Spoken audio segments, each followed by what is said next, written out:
창원의 중학교 관련 코로나19 누적 확진자가 현재 16명으로 늘었습니다.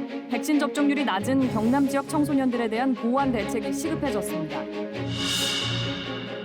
진주시가 외국인 감염을 줄이기 위해 외국인이 5명만 모이면 찾아가서 백신을 놔주는 서비스를 시작했습니다.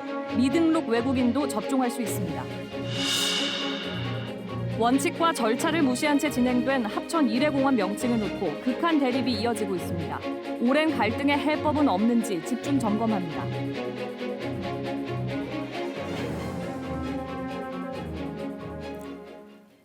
여러분 안녕하십니까? 오늘 9시 뉴스 경남은 코로나19 상황부터 짚어보겠습니다. 현재 경남의 코로나19 백신 접종 완료자는 249만여 명, 전체 인구 대비 75.1%가 접종을 마쳤습니다. 이 가운데 요양병원과 노인시설 등 접종한 지 6개월이 지나서 추가로 접종한 사람은 8,700여 명입니다. 신규 확진자는 창원에서 10명, 김해에서 8명, 고성에서 7명이 나오는 등 모두 36명입니다. 창원의 한 중학교 관련으로 3명이 추가돼 누적 확진자가 16명, 창원의 한 어린이집과 목욕탕 관련해서도 1명씩 추가됐고 창원의 요양병원 관련으로는 2명이 추가돼 누적 확진자가 223명으로 늘었습니다. 최근 이렇게 이어진 집단 감염으로 경남의 주간 하루 평균 확진자 수는 70명대로 올라섰습니다. 창원의 한 중학교에서 집단 감염이 나오면서 방역당국과 교육당국의 고민이 깊어지고 있습니다. 특히 청소년들의 백신 접종은 개인 의사에 맡기고 있는데요. 전면 등교에 따른 방역 대책 마련이 필요하다는 지적이 나옵니다. 천현수 기자의 보도입니다. 단계적 일상회복 시행 첫날인 지난 1일 창원의 한 중학교 재학생 1명이 코로나19에 최초 확진된 뒤 사흘 동안 학생과 가족 등 모두 16명이 양성 판정을 받았습니다. 해당 학년은 비대면 원격 수업으로 전환됐고 자가격리가 이어졌습니다.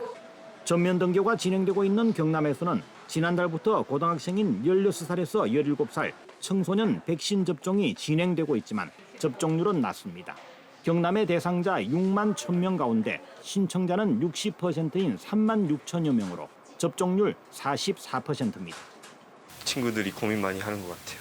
아픈 것보다는 안 그래도 좀 부작용 때문에 좀 많이 친구들이 고민하는 것 같아요.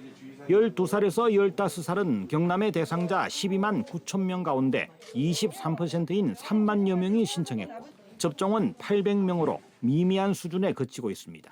학부모들은 전면 등교에는 동의하고 있지만 자녀들의 백신 접종에는 의견이 엇갈립니다. 더 이상 이제 미룰 수 없고요. 등교 수업을 다 찬성하는 분위기입니다. 네, 백신 접종은 불안함을 또 많이 가지고 계시고요. 조금 더 추이를 지켜보자는. 전문가들은 일상 회복에 청소년 면역 확보가 중요한 만큼 백신 접종에 신뢰를 주어야 한다고 지적합니다. 이건 예방접종이기 때문에 가벼운 부작용이 있을 수 있습니다. 심근염이나 심낭염이 의심되는 증상을 보일 경우에는 병원을 찾아서 진료를 꼭 받기를 권합니다. 또 청소년 백신 접종의 부작용 사례와 통계를 투명하고 신속하게 공개하는 것도 자발적인 접종 참여를 이끌어낼 대안이라고 제시했습니다. KBS 뉴스 천현수입니다. 그동안 외국인은 백신 정보에 대한 접근이 어렵고 때문에 방역의 사각지대에 놓여 있었습니다. 이에 진주시가 외국인을 위해 백신 접종 출장 서비스를 시작했는데요. 미등록 외국인도 현장에서 임시번호를 발급받아서 곧바로 접종받을 수 있게 됐습니다.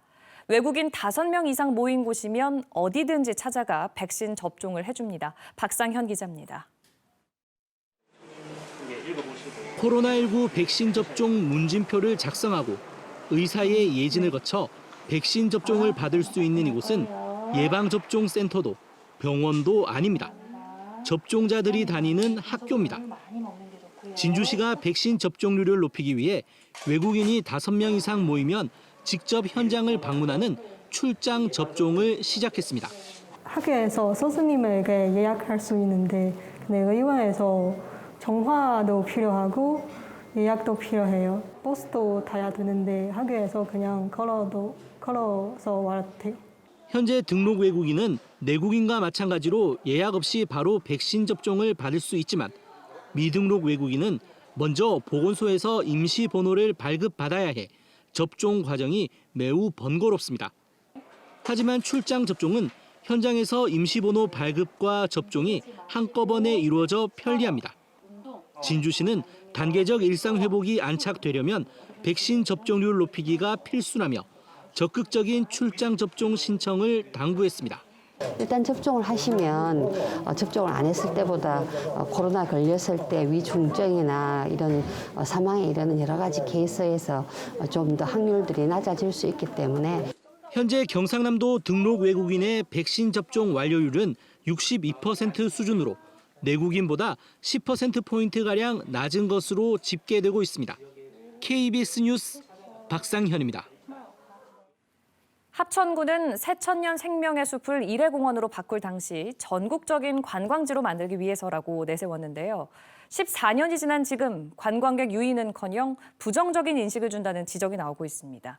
이 이름을 둘러싼 오랜 갈등의 해법을 찾아야 한다는 목소리가 높습니다. 심층기획팀 송현준 기자의 보도입니다. 합천군이 전두환씨 호를 딴 일회공원 지명을 결정한 당시 가장 큰 이유로 꼽은 것은 전국적인 관광지로 거듭나기 위함이었습니다. 전국의 관광의 명소로 만들려고 온갖 몸부림을 치고 있는데 현재 계획대로 잘 추진되고 있습니다. 하지만 합천군은 일회공원으로 이름을 바꾼 뒤 14년 동안 관광객 조사조차 하지 않았습니다. 관광객 유인 효과가 미미하기 때문입니다. 일회공원은 포인트에 안 들어가 있죠? 네, 없습니다. 여기는 국민들이 이용하는 그냥 공원이지 관광객들에 대한 그 포인트는 아닙니다. 오히려 왜곡된 역사 인식과 합천군의 부정적 인식만 남게 됐다는 지적이 나옵니다. 합천이 전 국민한테 악명 높은 지역으로 출세만 하면 다 되는 그런 지역으로 인식되는 게 오히려 이름 때문에 욕먹고 있는 게 현실이죠. 갈등을 해결하기 위한 해법은 무엇일까? 합천군은 최근 여론조사를 토대로 군의회와 면담부터 시작해보겠다는 계획입니다. 주민들을 대변하시는 의회, 의원님들과 좀 간담회를 자주 가져서 좀 많은 분들이 같이. 더불어민주당 경남도당은 일회공원 지명 결정 과정이 잘못된 만큼 공원의 정식 지명을 결정해야 한다는 입장입니다. 구비 요건을 갖추지 못한 거니까 개정 청원을 합천 군민들과 의논해서 추진하려고 합니다. 이달곤 국민의힘 경남도당 위원장은 내부 검토 중인 사안으로 당장 입장을 말하기 어렵다고 밝혔습니다. KBS 뉴스 송현준입니다.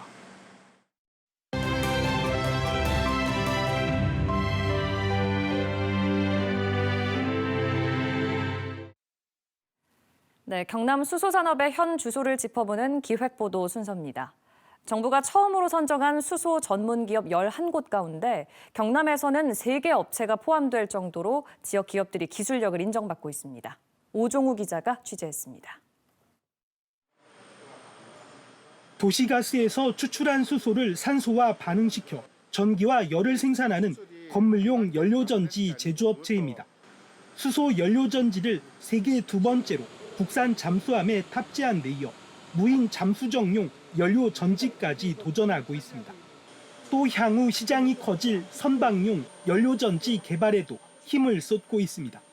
미래 발전용 연료전지 시장도 시장이 많이 커질 거로 보고 또 고체 산화물 연료전지 시장에 대한 대비를 위해서 새로운 연구개발 사업도 많이 진행을 하고 있습니다. 물을 전기분해해 수소를 생산하는 전문업체입니다. 전국에서 유일하게 수전의 수소를 활용하는 수소 충전소 3곳을 구축했습니다. 해군에 대형 수소 플랜트를 건설할 만큼 기술력도 갖췄습니다. 수전의 수소는 탄소 배출이 전혀 없는 그린 수소 시장을 선도할 기술이어서 앞으로가 더 기대됩니다. 재생에너지가 풍부해지고 거기에서 나오는 잉여 전력이 풍부해지면 거기에서 남는 전력을 이용해서 수소를 생산하면 충분히 산업 경쟁력을 확보할 것으로 지금 예상을 하고 있습니다.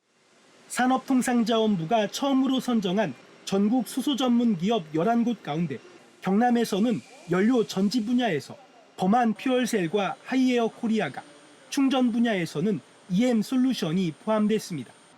기술력과 성장 잠재력을 인정받은 겁니다.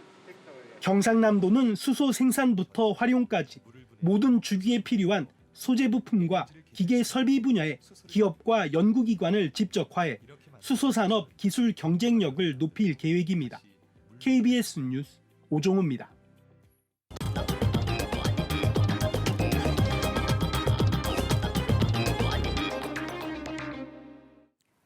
단계적 일상 회복이 시작되면서 그동안 열리지 못했던 각종 마라톤 대회와 걷기 대회가 잇따라 열립니다. 경상남도는 오는 6일 부마 민주항쟁 기념 팔룡산 걷기 대회에 이어 창원 통일 마라톤 대회, 진주 남강 마라톤 대회 등 경남에서 마라톤과 걷기 대회가 모두 10차례 열리고 대부분의 대회가 사전 신청으로 참가자 수를 제한하거나 걷기 앱을 통한 비대면 인증 방식으로 진행된다고 밝혔습니다. 경상남도 교육청이 대입 수능 시험을 앞두고 특별 방역에 들어갑니다. 경남교육청은 수능 2주 전인 내일부터 입시 학원과 수험생 출입이 잦은 업소를 찾아 방역 실태를 점검합니다. 또 수능 일주일을 앞둔 오는 11일부터 시험 이튿날인 19일까지 경남의 모든 고등학교가 원격 수업으로 전환됩니다. 진주시 월화산의 숲속 어린이 도서관이 오는 10일 개관식을 열고 운영을 시작합니다.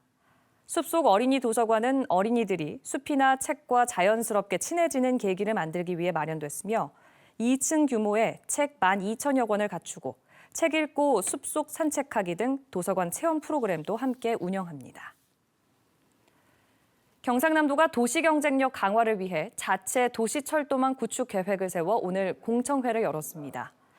경상남도는 창원과 김해, 양산 등의 모두 7개 노선 116km 구간을 도시철도망 구축 계획에 반영하고 트램 등의 신교통수단 도입도 함께 검토했다고 말했습니다.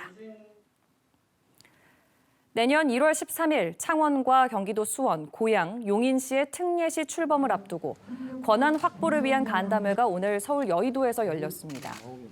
이번 간담회에서는 지방분권법 개정을 위한 방안이 논의됐고 또 2차 지방일괄이양법의 국회 심의를 촉구하는 성명도 함께 발표됐습니다. 현행 지방분권법에는 창원시가 중점적으로 요구하고 있는 항만 관련 사무 등은 아직 담기지 않았습니다. 민주노총 경남본부가 고 노태우 전 대통령의 국가장 장례위원으로 참여한 박종훈 경상남도 교육감에 사과를 요구했습니다. 이들은 민주노총과 시민사회의 지지를 통해 당선된 박 교육감이 시민과 민중을 탄압한 노 전 대통령의 국가장 결정에 반대하기는커녕 장례위원으로 참여해 경남교육의 수장으로서 역사인식이 부족했다고 말했습니다. 경남 소식이었습니다.